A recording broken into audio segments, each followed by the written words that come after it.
Yes, oh yes, it is time to learn how to add images to the screen.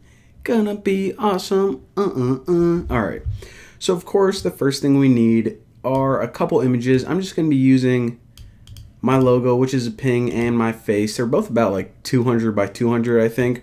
But anyways, go grab any images off the internet, or if you have some on your computer, you can just use those. Make sure that they aren't too big, because you don't want them taking up your entire screen. Somewhere around like 200 by 200 is fine. And now you can copy them and paste them, but the easiest way is just to take them and drag them from your Finder to this folder right here, the supporting files directory, in release. And finished, and check it out. So you now have the files. There you go, there's a picture of my face, and here's a logo I'm working on. I don't know if this is the one that is going to be the final logo. I'm thinking about having two of these, because like if you are used to like C++ or anything, you have two little arrows, but I don't know. Anyways, that's irrelevant.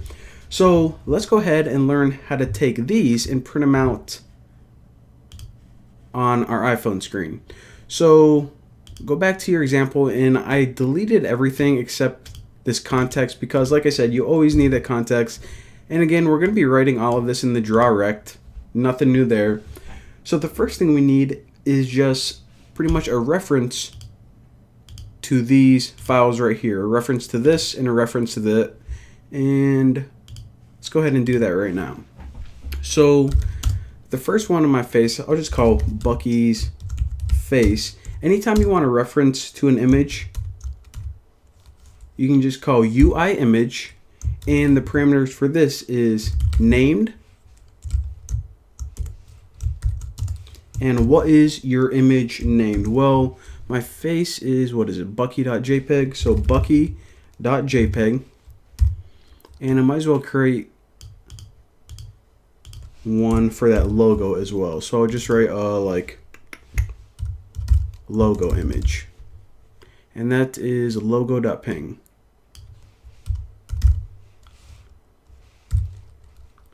Alright, so now we can actually use these variables or constants instead of just the file names or anything like that. So you need to turn it into a UI image object before you can print it out using this draw rect or any of these cool core graphic functions. So now that we got that taken care of, the next parameter that we need to set is, now that you have an image, where do you want to print it out on the screen? Top right, bottom left. You need to give me some coordinates here. So for the coordinates, it's always good to make a location. And for this, you actually use CG point make.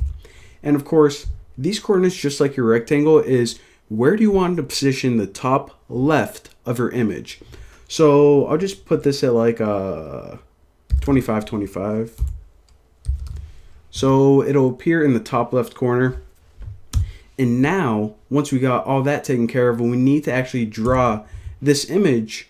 And what one are we going to use? We'll draw my face first. So take this, and this is how you draw on the screen. So that's the image, and put a question mark after it, and that just checks if it's nil or not. And we want to say draw at point. So you want to draw this image at what location? Well, how about this one right there? And you see how the parameter takes a CG point? Well, how convenient. We'll just use that. So that's actually all that we need to do. So now if I go ahead and run this, check it out. Alright, so what it did is got a reference to my face, and it went over 25, down 25. It says, okay, I'm going to draw the image right here. Now, a lot of people like doing this, but another really cool, useful thing that you can do with images is you can make them a background image. And I know for right now, this would be the worst background image. You usually would want like some kind of texture, or something really popular now is if you take a photograph of something and make it really blurry, then it gives you kind of this cool color blending together effect, and they make really good backgrounds.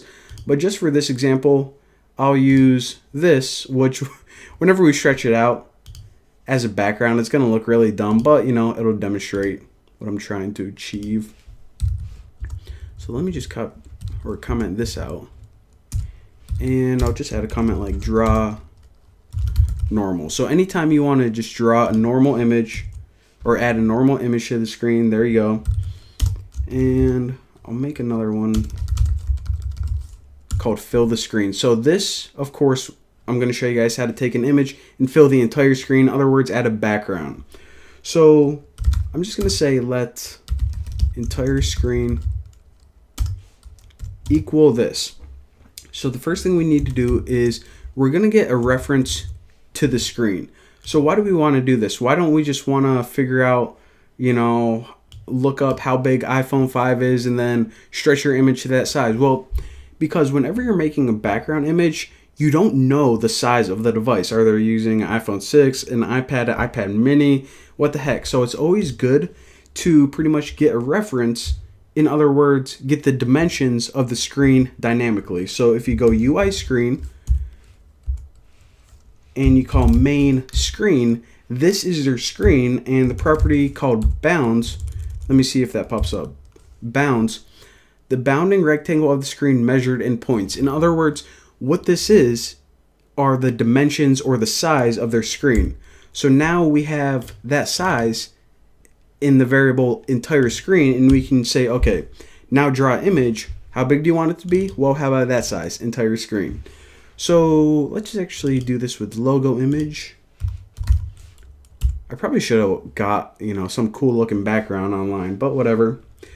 And we'll just say draw in rect, because instead of draw at point, which pretty much you give a point and it draws the image right there, we want to draw in rect. In other words, we're making a rectangle of some size and we're going to fill this image in that rectangle. And our rectangle is the screen itself.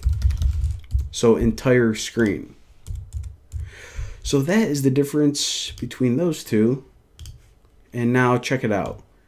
So like I said, it makes a really dumb background for this, but of course yours is going to be either a cool looking texture or, you know, maybe something. Actually, check this out.